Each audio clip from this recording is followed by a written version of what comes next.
Here. McCarrigan. Here. Solomon. Here. Please join me in the Pledge of Allegiance. I pledge allegiance to the flag of the United States of America and to the republic for which it stands, one nation, under God, indivisible, with liberty and justice for all.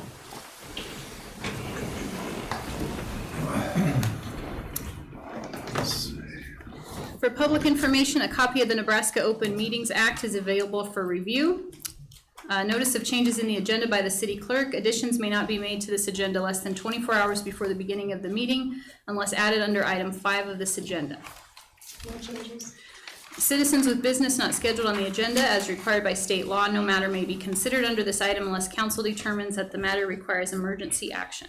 Do we have any emergency action? Closed session. Council reserves the right to enter into closed session if deemed necessary if the item is on the agenda as per section 84-1410 of the Nebraska Revised Statutes. Consent calendar. Items in the consent calendar are proposed for adoption by one action for all items unless any member of the council requests that an item be considered separately. Any comments on the consent calendar? Okay. Can I get a motion? So moved to approve. Do I have a second? I'll second. Any other comments or questions? Okay, Kim? Phillips. Yes. Solomon. Yes. McCarrigan. Yes. Stricker. Yes. Vidlac. Yes. Claim removed from consent calendar. Council to consider and take action on the claim from Intralinks in the amount of $16,728.66. I need to declare a conflict. Okay, can I have a motion to approve Scott's conflict? Accept. I'll move to approve. Do I have a second? I'll second it. Okay. Kim? Solomon. Yes. McCarrigan. Yes. Stricker. Yes. Vidlac. Yes. Council to consider and take action on the claim from Intralinks in the amount of $16,728.66. Can I get a motion to? did that one. We don't have to reread it and vote? Oh, I'm sorry. Okay. Kent, I just got You know, this it's right. I'm just seeing if you don't I'm just teasing. That was a test. Can I get a motion to approve? So moved. Do I have a second? I'll second. Okay. Stricker. Yes. Vidlac. Yes. Solomon. Yes. McCarrigan. Yes. Okay, council to consider and take action on the claim from Jerry Stricker for the tree rebate in the amount of $187.96. Mayor, I need to declare a conflict of interest on voting to reimburse myself. Okay, I'll make a motion to accept that conflict. do I have a second? I'll second it. Okay, McCarrigan. I would like to make a comment. okay, I just wanted to let anybody know that's wondering, it's simply, I got a tree rebate form from the city to add some replacement trees in the backyard in a program that's not very well used, but available to every citizen in Scottsbluff. And so I'm just exercising that privilege. okay, McCarrigan. Yes. Phillips. Yes. Vidlac. yes. Solomon. Yes.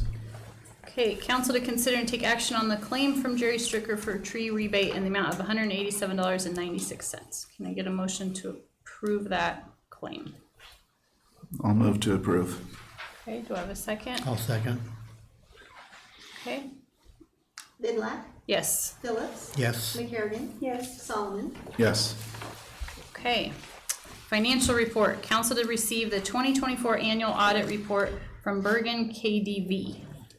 Mayor and council, by way of introduction, our auditor Caroline Stutzman with Bergen KDV. So Caroline, it's all yours. Thank you for your time tonight. Mayor, members of the council, I'm Caroline Stutzman. I'm the partner involved in your audit. I'd like to take a few minutes of your time and go through the results of that audit with you. I will try to share my screen if I'm allowed to. If not, we do have the PowerPoint there as well that could be pulled up and scrolled through, whichever works best. I just gave you permission to share your screen if you'd like. Perfect. Wonderful. Everyone seeing that okay? We don't have anything on our end. Okay. There we go.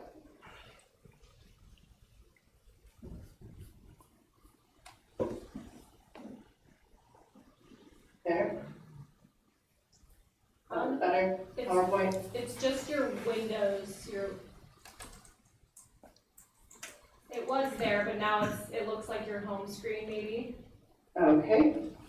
Make sure we get the right thing here.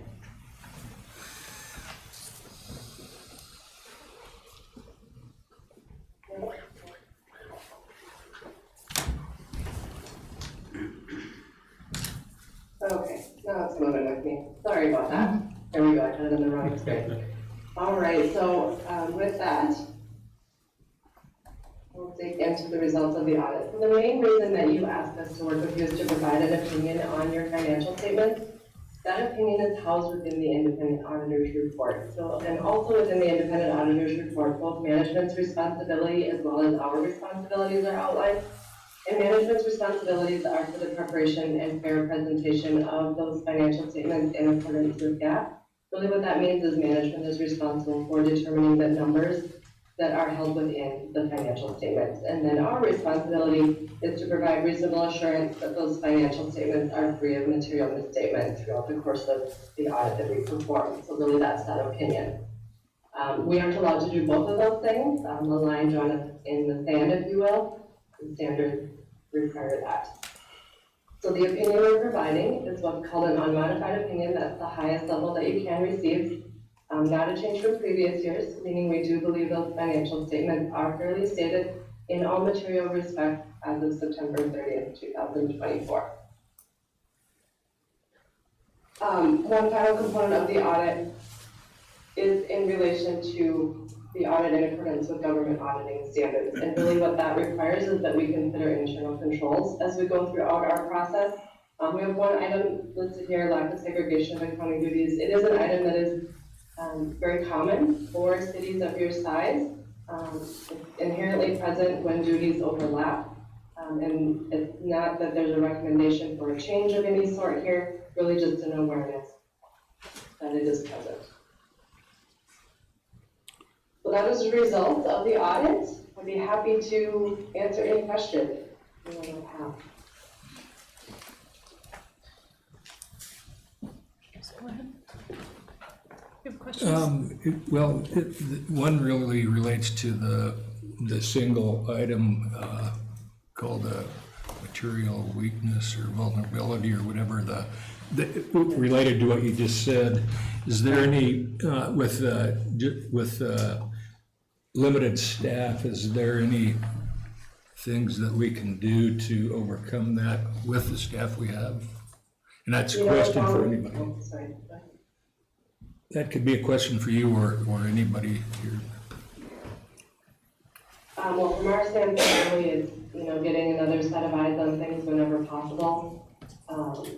Really, to fully eliminate that finding, you need about 4 different people touching all of the different processes that you have. So, as I was saying, it's probably not going to, get fully alleviated for you, but always that awareness and having additional touches on those things and additional reviews and being as conscious of it as you can. So from there, if there's anyone internal that have commentary. So the finding is the segregation of duties. Can you just explain to us a little bit about what that looks like when we do that process, or what your finance process looks like? There's a couple of different, like the journal entry process is probably the biggest one. Is really the only eyes that see that are myself and Kevin. There's just not anybody else that can really be a part of that yet. With like the utility billing, we did implement after the audit, about midway through the audit, we did implement an approval process in there. So when the account clerk is doing the utility billing, there's a step in there now where I have to stop and look at it and approve everything before she moves forward with it. So that was one thing that we did add in the middle of the audit. With the AP stuff, we do, I mean, it goes through the employee that is entering them, the department head looks at them, Lee then looks at them, the account clerk looks at them, and then I look at them, and then Kevin gets them too. So those things go through. I mean, there's plenty of eyes in that process. It's really journal entry is probably the biggest one. There's just not anybody else that can take a look at those. Sure. I don't know if that helps answer your question. Yeah. Or are you, because there also was the material misstatement, is that what you were? Well, it's just, I think it was just that was I think it was categorized as that it's the lowest level of concern. That the lack of segregation creates that material concern. Potential. Not that any specific thing about it, just anything that we have thought about doing as a result of that. And you just explained a couple of those things, so. Because it makes abundant sense that adding people to, when there's workarounds, probably doesn't make sense. Yeah, the benefit kind of outweighs the cost at a certain point, you know, I mean, to add 1 or 2 more staff members would cost the city quite a bit of money that we just, you know, it's more so for you guys to just know that, hey, when we're doing this and stuff like that, you know, just double check, look at the, you know, the accounts and stuff like that, and make sure that everything looks like it should be on the, you know, on the financial reports, so. Other questions? Okay.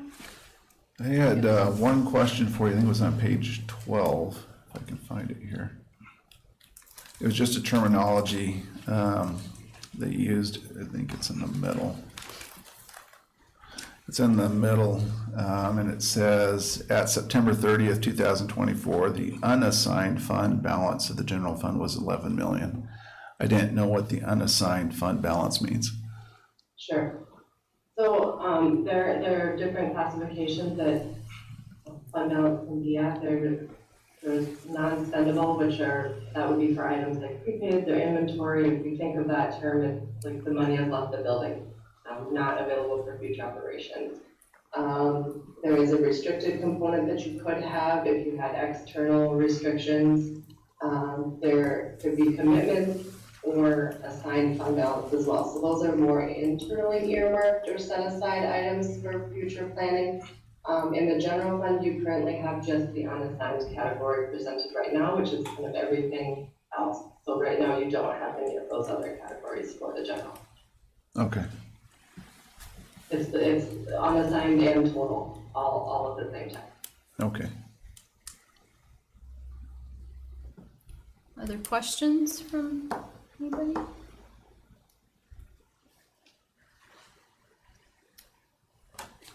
No? I don't think we have any more questions. Thank you. Thank you. Thank you.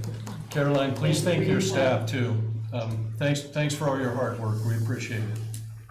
Yes, likewise. I appreciate all the work that goes into this process, that we know it is outside of the daily work that everyone has, and so we appreciate all that goes into getting us to this point. Thank you. Thank you. Thanks. Thank you. Thank you. Have a great night. You too. Any other comments or questions on that? Thank you for your work and your team's Yeah. work, Yes. and Yeah, and I think That's a Caroline's lot. been on there too, but I mean, they were pretty great to work with. great. It wasn't anything for them to hop on a call and work through the stuff together and everything. I mean, there's a couple of weeks that was pretty busy and a little stressful, but Yeah. it's done, so. Good. Yeah. It Lane, sounds how like you m- made some adjustments already, so. Yeah, and that was, part of that was that was one thing that they had asked that we do is insert some sort of approval process with utility billing more than just, you know, signature at the top of the line, so that was something that we implemented Sure. this year, so did Okay. not crash the system. How many weeks did it take, Lane? The audit from Yeah. start to finish, probably 6 to 7, probably. How many hours a week do you think that people carved out for that? I mean, I probably worked, most of the week on it during time, and then there's a couple of weekends that I spent working on it as well too, so. It was a busy season, so. people after trying to read and understand the seemingly larger than the last one I remember listening to out there was seemed to be quite the undertaking, so thanks. Yep, absolutely. Lane and his staff did a great job. They did. Caroline, in conversations that I had with her, was very complimentary of the time that it took for them to get back to them. So they were very quick to respond, and that helped get our budget done. So hopefully next year we'll be starting a little sooner and ending on time. And the segregation of duties, I think when I first came on, Jerry, and I think you had the training too, there's actually a lot of layers built in. So that was one of my concerns first coming on, is the safety we had with the funding, and we have a lot of checks and balances built in. We do. Okay, so I need a motion to accept the audit. Is that, Sure. okay? I'll make a motion that we accept the audit. Second. Any other questions or comments? Okay, Kim? Phillips, Yes. Solomon, Yes. McCarrigan. Yes. Stricker, Yes. Vidlac. Yes. Council to receive the March 2025 financial report.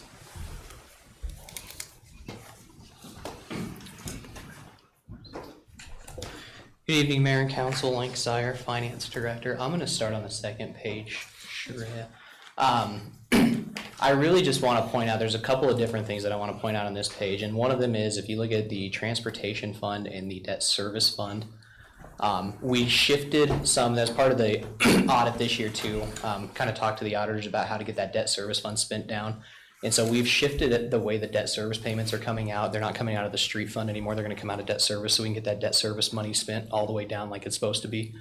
Because we can only spend that money on debt service. It can't go anywhere else. And so we're going to spend down debt service that way. And so the Transportation Department, that's why there's such a big increase there. And you'll see the decrease then in the debt service fund down there too. And then we did get the last of our grant reimbursement from the CDGB fund from that housing one, which you guys did the consent, you did the public hearing for that. So you'll hear from David Walenko at PAD to close that grant all the way out next meeting. So those were a couple of different things that kind of came as a result of the audit as well too.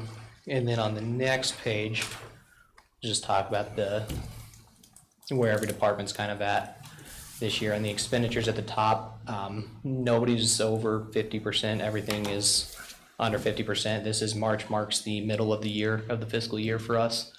And so this is where you kind of start to see some of those numbers maybe creep up there a little bit in the revenues and the expenditures. Everybody is doing a very good job of staying in line with the budget so far this year. And then on the last page there, that's just how they're, if they've spent more than they've earned. Really, the special projects, we kind of expect that one, a lot of money sitting in that fund to be spent down, so that one we expect to be negative. Perpetual care doesn't take in as much revenue as they spend every year, so that's something we're going to have conversations with budget time. Other than that, everybody is in pretty good shape, so don't really have any concerns. Any questions? How are we doing on sales tax so far for the year? We are at, I just did the math this morning, we were at 50% of what we budgeted for the year at the 50% mark. Typically the summer months look a little better than the other months, so I'm cautiously optimistic about where they at. It's about where it was last month when we got the sales tax for April was about where it was in April of last year. But I would say that we're better than I thought we'd be after the way the first 2 months of the year looked. So, And Lane, to put that in perspective, we budgeted a pretty good increase percentage-wise. We did. We probably did about an 8 to 10% increase in sales tax for this fiscal year. So we're a little bit higher than we probably were at this point last year. And the fact that we're at 50% through 50% of the year with the summer months coming up, it leads me to be cautiously optimistic about it. So That's a pretty good plan. And they'll tell you I'm not an optimistic person. So On the lodging taxes that we get in the summer, does that play a significant role in the overall funds? in the general fund, yeah, it's $380,000 probably in the general fund a year. So, and you see, I think we were at, because I was working through the budget, today a little bit, and we were about 154,000, I think, so far through March. So we'll get a lot more of that in the summertime. They usually fill up a little bit more in the summertime. I can tell you if I can find it. We were at 158,000, so 50% through the year, and we budgeted 350, I believe, but we were about 380 last year, so. Any other questions for Wayne? So, yeah, just to make sure I understand, so for the property tax revenues, and with the fiscal year of October 1st, the money that is due, for example, March 1st, or excuse me, May 1st and September 1st, is that for the next year's budget year? No, that or is year's? this year's budget, so that's when we get our request to the county in October, late September, and we get that over to them. They are setting the mill levies for 2025, so those Yep. are so we're getting that tax this year. So the big one, when, a lot of the escrows obviously pay in, what's it due, is it May 1st and August 1st? So we'll get a big chunk in, or April 1st. Is it May? It's May 1st and then May 1st and August 1st, because we get a big chunk in May and we get a September big chunk in September is when they typically show up, so. But that is applied to this. Yeah, that's current in budget. this fiscal year, yeah, and that's part of the mill levy that we set in Yeah. October, so. Okay. Come on. Thank These were you. rough on me this week. Thanks, Dave. Do I have a motion to accept the March financial report? So moved. Have a second? I'll second. Any other comments or questions? Okay, no. Solomon, Yes. McCarrigan. Yes. Stricker, Yes. Vidlac, Yes. Phillips. Yes.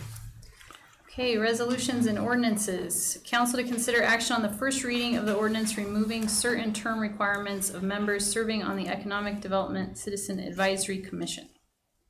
And Mayor and Council, as we're reviewing our boards, I found that there were term limits on this board, and this is the only board that has term limits, and you could only serve two-year terms.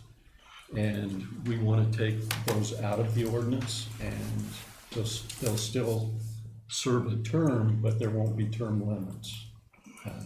So it's a little housekeeping for us, because I don't think anybody's ever gotten off the board in 2 terms. So we think it's necessary to continue the Economic Development Advisory Commission going forward. It would be really tough if we term these people out. They do have certain expertises. So we want to keep these people engaged and on this board and keep doing this important work. And none of the other committees have term limits then? None of them. Okay. No, when we looked in state statute, there's nothing requiring us to have term limits. I don't know why this was done this way. I'm sure they had a good reason back when we started these programs, but we just find them very unnecessary and kind of counterproductive. Questions for Kevin? And I think that it's, given that there's probably not a lot of people beating down the door, for particularly those kind of things, I think that, and needing people with certain backgrounds, it's probably better to have it that way and utilize the reappointment and some process of meeting expectations when that process comes up for their term. I think that's probably how term limits should work, by performance. Any other questions? Okay, An ordinance of the city of Scottsbluff, Nebraska, amending the Scottsbluff Municipal Code at section 6-2-98 relating to the Economic Development Citizen Advisory Commission by removing certain term requirements providing for an effective date, and providing for publication in pamphlet form. We don't, and that's all we need to do with that one, right? So we've got two, okay. Yeah, you read it. Okay. Petitions, communications, and public input. Council introduction to Library Director Elaine Gleish? Yes. Did I say that right? Okay. Mayor and council, I wanted you to have an opportunity to meet Elaine. She's been our library director for about 2 weeks, 3 weeks? 2 weeks, I 2 think. weeks. Maybe So 3. we expect great things. Yes. And I think Elaine's gonna deliver, so we're excited to have her as our library director. Thank you, thank you. I've been at the library for 4 years, so I'm not new to the city or to the library, so that's helped. It makes it a little bit easier of a transition, so. But I'm really excited to be on board, and yeah, we're planning some good things. And before this, you were in Alliance at the library? Yes, I was the children's librarian in Alliance for 4 years as well, so, and then did youth services here, so. Yeah, it's been fun. So, thank you. Nice to Yeah, meet you. welcome aboard. Thank you. Thanks. Go to the library. Is the climate good there? We I think mean, it the- might be, Jerry. I mean, the environmental, not the, We, Not the we're HVAC probably gonna system. turn that on in the next week or so. So, yeah, we don't wanna jinx it, okay. so. Okay, council to receive an update on Riverside Discovery Center. Evening, council and everyone. Thank you very much for having me here. Last time I was here, it was a bit too cold. Now it's warmed up, so I decided I can finally step out and come and give you guys an update. So I can tell you guys a lot has been happening at the zoo, but I think you know what's important for you guys to know is the crux of our master plan that we've developed, that we are in the stages of finalizing. So the master plan basically covers 7 steps to hopefully basically transition us over the next couple of years into a premier zoo, not just in Nebraska, but throughout the states. So yeah, there's a couple of elements that I'll briefly touch on. It's critical to the success of the zoo that these steps be taken and that we implement them. And although they will be taking place in I'll be talking about them in a step-by-step type of fashion, they will be happening concurrently. So there is quite a bit of crossover. So the first one, step number 1, introduce new revenue streams while we maximize current revenue streams. So I don't think it's a secret that the zoo has had its issues financially over the last year or two. We're really trying to change that. So that's going to obviously start taking place start of April 2025. So we've already started that with the renovation of our concession stand and getting that up and going. We're also going to be introducing some behind-the-scenes activities for guests to participate in. So behind-the-scenes tours, keep for a day type activities, and then natural experiences as well, where you'll be able to get up close and personal with some of the more charismatic species involved or at the zoo and become a bit more involved with them and learn a bit more about them. So for example, you might be able to go up and meet Raja and go give him a nice tasty chunk of meat. So that's the goal with that one. We also will one day eventually look at introducing acro branching to the zoo, which is pretty fun and exciting. You basically do like a obstacle course throughout the zoo, and that's pretty high up, so you'll get some exhilaration from that as well. So those are some of the items that we're wanting to address and kind of boost our revenue that way. Step number 2, increase staff and key developments. That's going to start taking place as of May all the way through to November. We're really trying to bolster, namely our maintenance department. So that was one of the big things with AZA, is that they felt that we didn't quite have enough members of staff specifically for maintenance to keep up with preventative maintenance. So we're going to be looking to use those newfound funds to actually start implementing some more maintenance and preemptive maintenance on the zoo. We're also going to be introducing a fundraiser / marketer position. So that individual will basically be tasked with going out and finding some more funds and helping us that way. And then eventually we will, we had an education curator. He has stepped away due to health concerns. We haven't filled that position just yet. Eventually, once we are solidly grounded with our financials, we will be re-implementing that and growing that department out further. Step number 3, so that's already started. Like I said, a lot of these are concurrent and run at the same time. But the goal is to run that from April 1st to 31st of December, and that is readdressing everything that came up with the AZA report and making sure that we've got all of those requirements met. So there's a couple of those that I've briefly touched on, such as the preventative maintenance, or sorry, the preemptive maintenance, and then also the financial stability of the zoo. So we obviously want to address those. And then we've formed an accreditation committee, so they've been working on that stuff already. We're going to do a mock inspection with them once we feel that we're in a good position for that. And then Brian Acone, he's the Chief Conservation Officer down at Denver Zoo. He's also our mentor with the Pathway Back to membership program for AZA. He'll come out then as well and do his own inspection, and we can make sure we've got as much of our bases covered as possible before we get AZA over to actually accredit. Then start of next year, we actually want to hit AZA accreditation. So it's a pretty quick schedule, but next year we're aiming to start that process. It's about a 6-month application process where you're going back and forth submitting paperwork. They're asking you for certain financial documents and various other documents before they actually will come out and inspect. So that should take about 6 months. They'll come out and inspect, and then we get basically told what they like, what they don't like, what we can change. There's a bit of a mitigation period, and then we get the final verdict thereafter. Step number 5, that is renovating enclosures and zoo infrastructure using grants and fundraise capital to provide unique zoo experiences. So the zoo, like I said, it's our 75th year anniversary, so I'm sure everyone is aware of that. We've got our big bash May 10th, whoever wants to join. So it's our 75th anniversary. We are a fairly old zoo. We've got a couple of exhibits that are really nice and up to date, like Smokey the Bear. His exhibit is really good. And then we've got a couple of old exhibits that kind of need some attention. And so step number 5 is to really address those older exhibits, and then also start to introduce some nice new ones that people should be able to enjoy.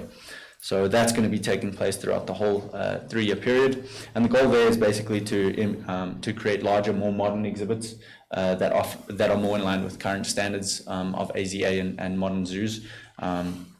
Basically allow people to have a much more interactive experience when they come to the zoo. The step number 6 is become involved in numerous conservation and education programs.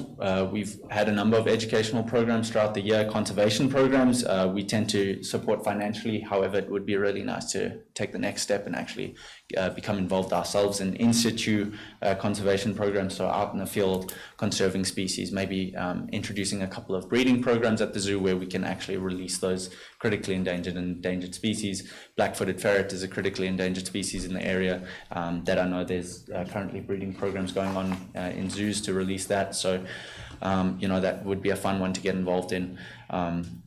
Denver Zoo has already expressed that they'd be happy to take us on board with some of their conservation programs, and we can get involved in that when we would be able to, make that happen. And then step number 7, the final step, which has been happening. So April 1st is when it kind of started. December 2027 is when it's ended, and that is to increase and diversify the marketing of RDC. So we feel that the community kind of needs to be reminded that we're changing a couple of things up, and so we've started on that already. We've got a new website in the works. We've got a new booking system coming soon, so that should be available soon. And then we're going to start kind of expanding into the different social media, so Instagram, YouTube, our Facebook is pretty strong. I think everyone is pretty familiar with us on Facebook, but really starting to get involved in a lot more of a bigger marketing kind of presence than we do have already. That goes for new signage around the zoo and kind of sprucing everything up and making sure there's a consistent theme across everything that ties us all together. So like I said, that's just a very, very brief kind of overview of everything. Once we have final feedback from Brian and AZA, who are actually reviewing this, so far it sounds really, really positive and everyone's pretty happy with this plan. But once that is done, we can send that over to you guys and you guys can review it. But in the meantime, what I encourage you guys to do is get a hold of me, come swing past and chat and come see the zoo. And if you give us enough time, we can show you what these experiences are going to look like, and you can get to go say hello to Smokey the bear and Roger the tiger before we start opening it. I don't know if it's a good idea to tell you guys you're the guinea pigs for those experiences, but either way, thank you very much for having me. And are there any questions? Questions for Kyle? No? All right. Thank you guys very much. Thank you. Thanks, Kai.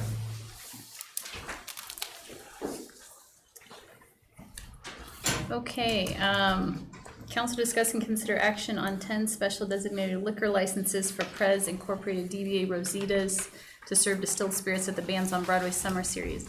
They are not able to be here this evening, so we need a motion to table this. I'll move to table. I'll second.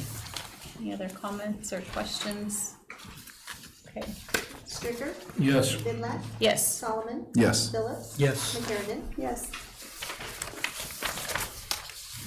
Okay, council to discuss and consider action on a community festival permit for Bands on Broadway to block off parking stalls on the east side of the 18th Street Plaza every Thursday from June 5th to August 7th, 2025, from 12 p.m. to 12 a.m. to allow for musician and vendor access.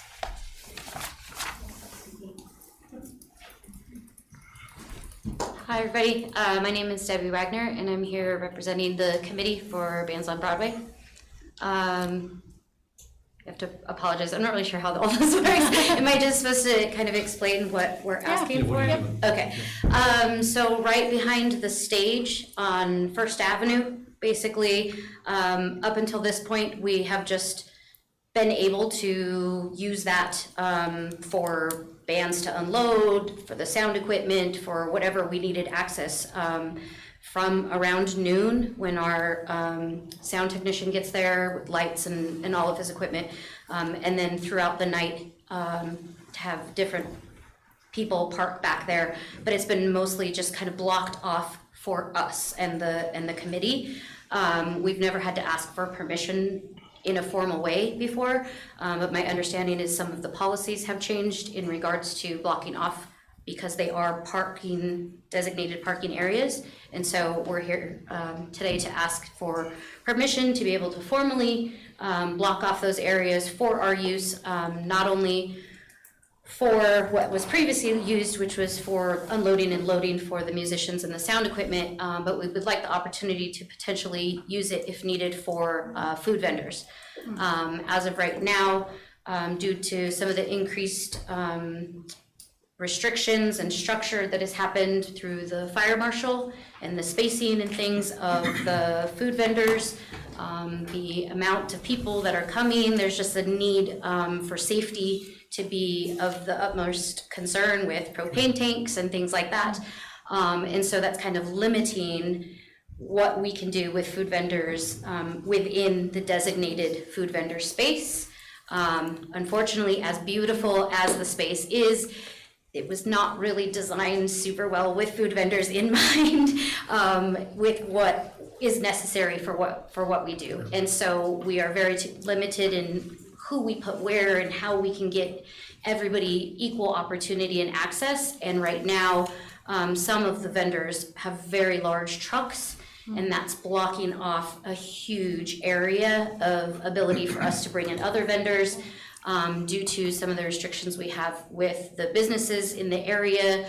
Certain places can't have generators and certain places can't, we have to be certain feet away from fences and things like that. And there's just a lot more restrictions in place than has been in previous years.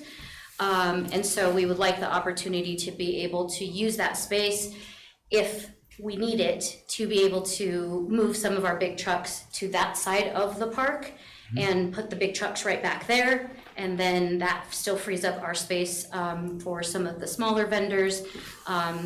As of right now, because of the restrictions, we've had to adjust our fees for our vendors, which has not been, has not gone over super well.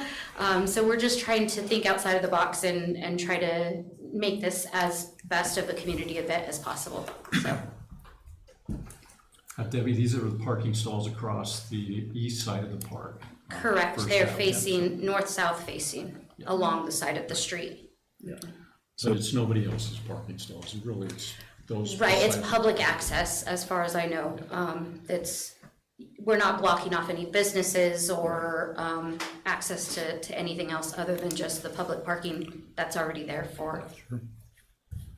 So this would be like 1 block or 2 blocks?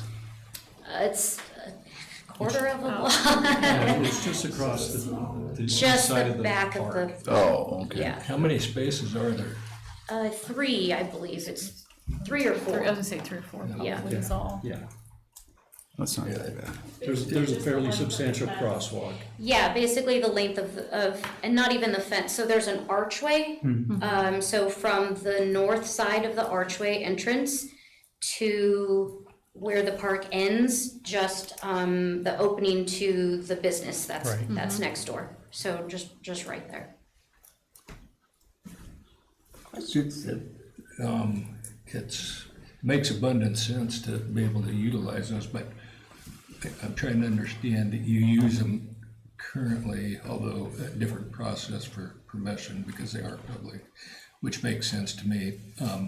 But you're using those for, you said the bands, their equipment, trailers and stuff, but you want to put food vendors in there as well.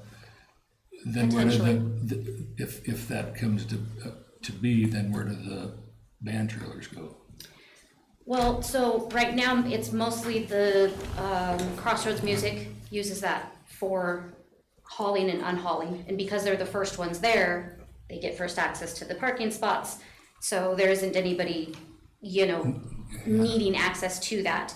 They could easily move their vehicles to any other spot or to the parking lot that is right next to Potter's Wheel. We utilize that parking lot quite a bit as well. They unload their equipment, they move their stuff out of the way, the vendor comes in, I see. vendor leaves, they bring their vehicles back and they load their equipment back up.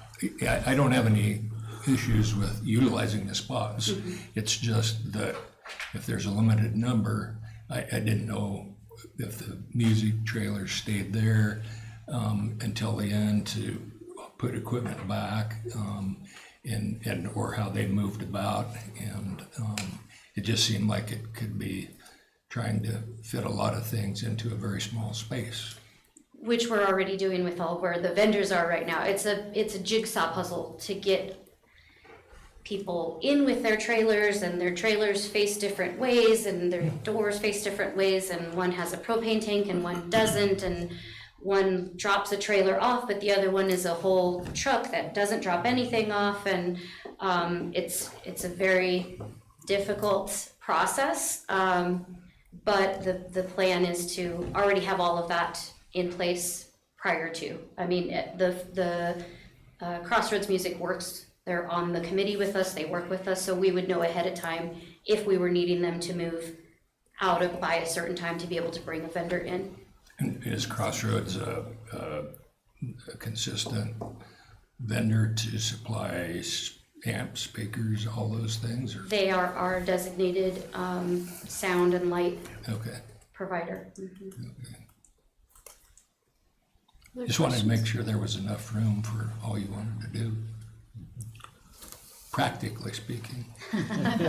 So do you normally have more requests than you have space? Yes. Okay.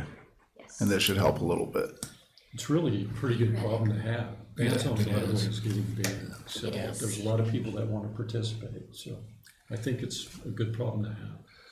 It is, I mean, it's a interesting problem to have, because we want it to be as big and diverse as possible. We want to bring in new trucks, as well as keep all of our local trucks, you know, and our history and culinary stuff that we have to offer here locally as well. But being able to make it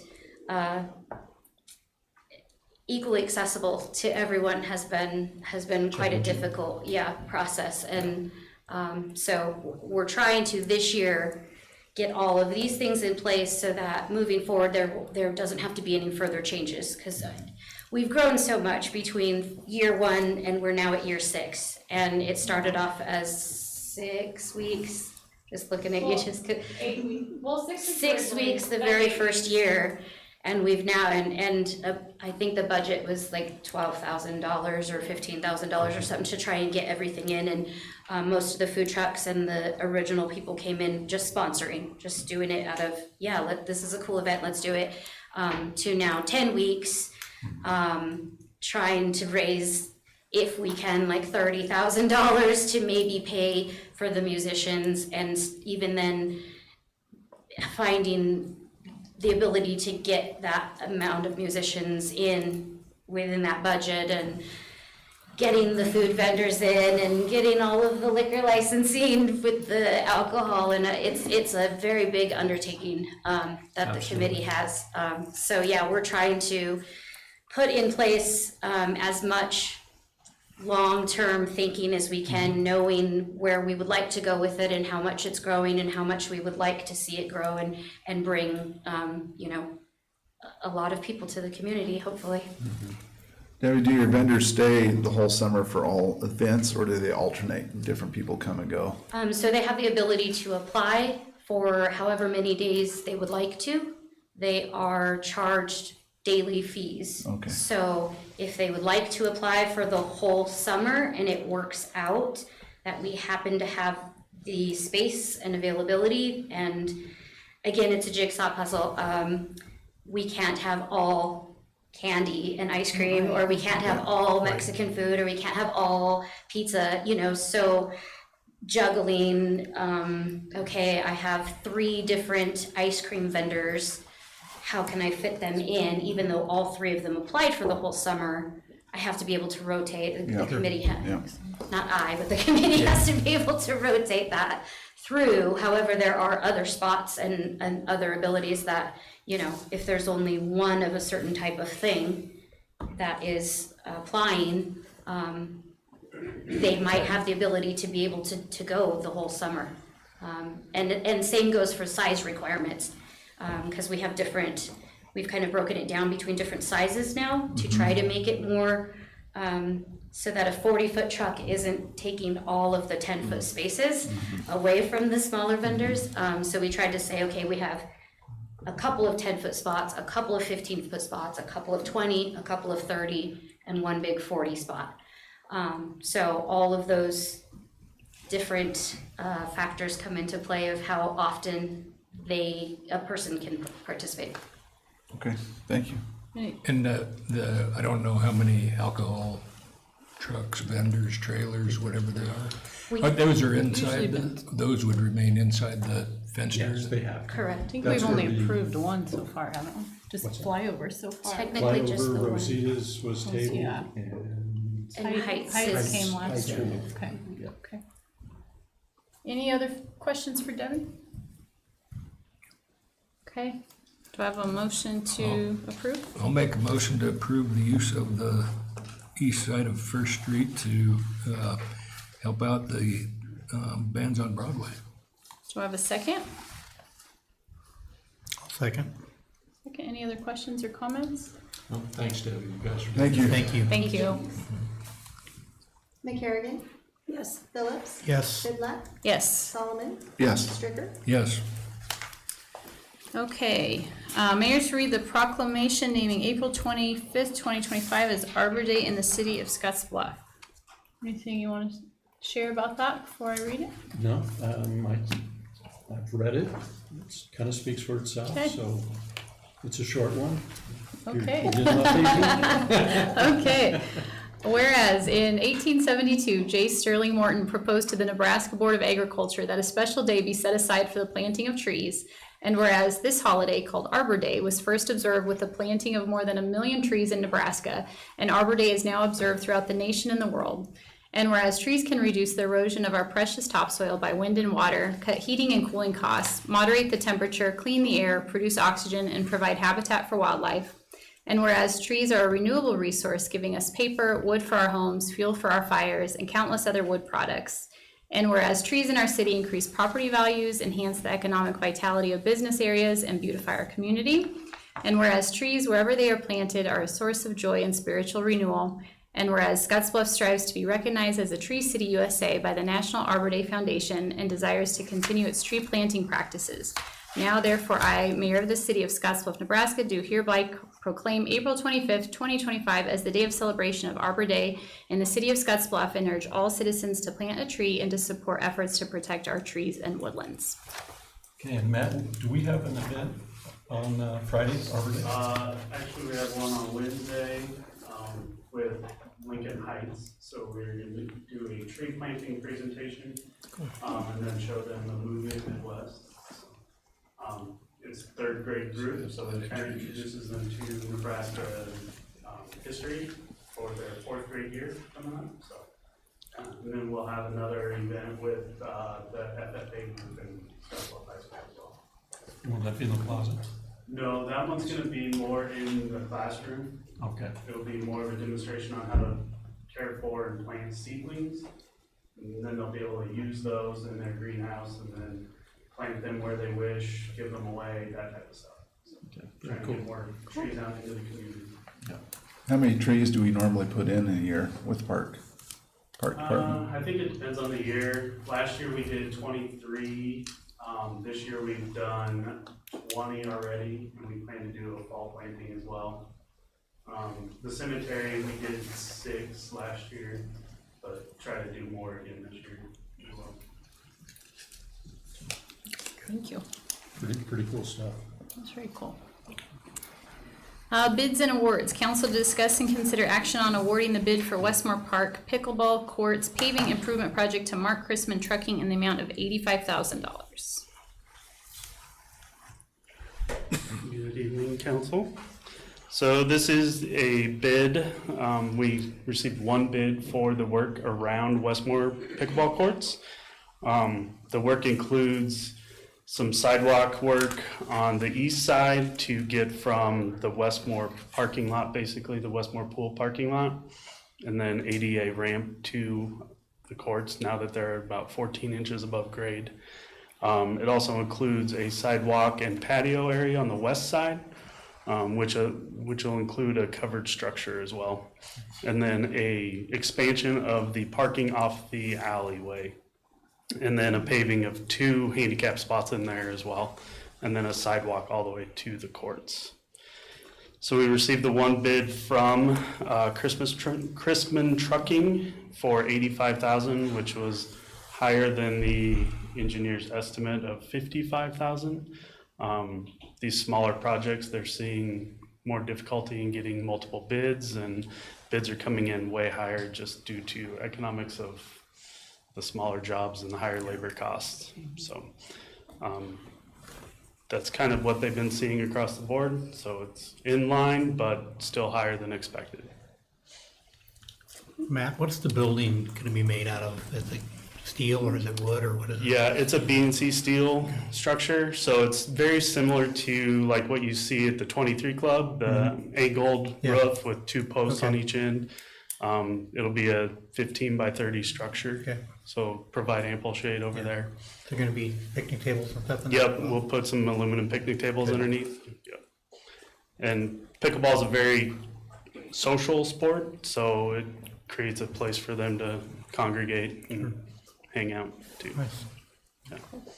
And this will be it, Matt, right? I mean, this will be the end of this project. Yeah. Once we get this done and the acrylic surface down, the courts are ready to go. Yeah, so surfacing will happen after this work is done. They want this to be completed before they come in and do the surfacing. But everything else is completed at this point. The lights are up and functioning now, so this will be the last of that project. So if we rebid it to try and get more bids in, how much of a delay would that cause? We usually allow like 3 weeks for the bids to be open at least, so, and then Maybe about the that. next council meeting to approve that. I did talk with the engineers on that, and they feel like we'll probably receive the same bids. Since we did receive just the one bid, we did ask them if there were any reductions available in their bid, and they did provide us 9,000 in reduction Okay. to their original bid price, so. Any other questions? This is ARPA funds, Kevin, is that correct? Yes. Okay.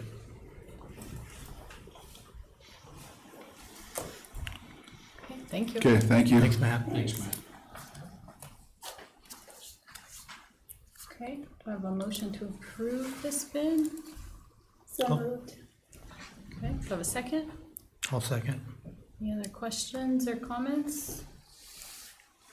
Okay, Kim?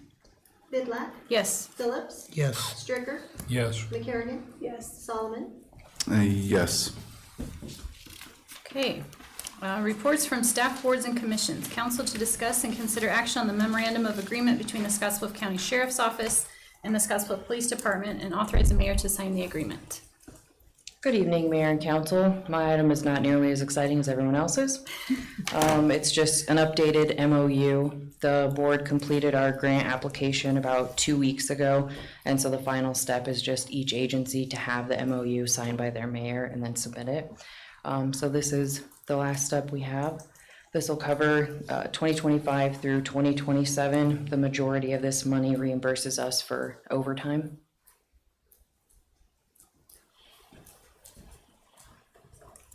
Questions for? This is overtime for assisting them or vice versa, they help you. So this is whoever we have assigned to the Wing Drug Task Force. It's their overtime, a percentage of their overtime, and just kind of the breakdown of when we have to submit it to be eligible for that. We don't have a full-time person down there right now, but next month we're gonna have someone part-time, so. You don't have a full-time person dedicated to Wing, is that what you said? Correct. Okay. Have we ever had one that was full-time? Yeah, we Okay. just haven't within the last year. So how did, if there does become a full-time one, then, is that, it's probably not dealing with overtime, it's part of a regular duty. I don't know if it's gonna Well, happen we or not. projected a full-time person being in that spot during this time. I just know that we won't utilize that amount of the overtime reimbursement, especially right away, because it'll probably be another year before we actually have someone in there full-time. Okay. But we did account for it just in case. But if they're in there full-time, there's probably less overtime is what Oh, I think there's probably more that way. More? Yeah, it's kind of driven by the cases they're working. No, okay. How are you currently on staff? Are you full-staffed? No. We're down 3 right now. We have a current hiring list. There are 2 pretty good candidates that are going through their backgrounds right now, and so far so good. We had another test planned for early May, but we're gonna have to postpone it just due to lack of applications. Just had 2 graduate the academy. Just had 2 graduate on Thursday. They're back at work today. That's a pretty big deal. It was a really big deal. That's awesome. And so how many, how many do you have sworn officers in compared to the allotment of 33? Budget? 33 is their sworn. So we have 2 right now that are in their pre-FTO status, so they count with them. We're at 30, but they are not able to work like in the capacity of a law officer at this point. One of them will be going to the next academy, but the other one's going to be delayed until August. Any other questions? Okay, do I have a motion to approve the MOU or MOA? I'll move to approve. Have a second? Second. Any other questions or comments? Okay, Kim? Phillips, Yes. Solomon? Yes. McCarrigan? Yes. Thanks, Chief. Stricker? Yes. Vidlac? Yes. Council reports, information only. This item is intended for council members to update and inform other council members of meetings attended since the last city council meeting. Anyone have any updates? I actually attended the Panhandle Humane Society board meeting last week. They are in pretty good shape financially. They feel pretty good about everything. Their numbers have been good. The cats, they've had more strays for cats this year than they had last year, and the dogs is actually lower, so it's kind of flip-flopping there, but they're doing well on getting them adopted out, so they're doing well. Good. Anyone else have any updates? Nothing? Kevin, nothing? I'm not saying a word. Okay, I don't have any updates. okay. Senator Ricketts on Friday, Right. anybody can attend, 2 to 3 out at the extension office, that's it. Okay. All right, well, we'll go ahead and adjourn. Do we have a motion? We got a Oh, do we have- motion. Oh, I can't just adjourn us, Kim? Okay, can I have a motion to adjourn? So moved. Wait a second. I'll second. I'm sure there's no Stricker? questions. Yes. Vidlac? Yes. Solomon? Yes. Phillips? Yes. McCarrigan? What have you been doing? She said yes.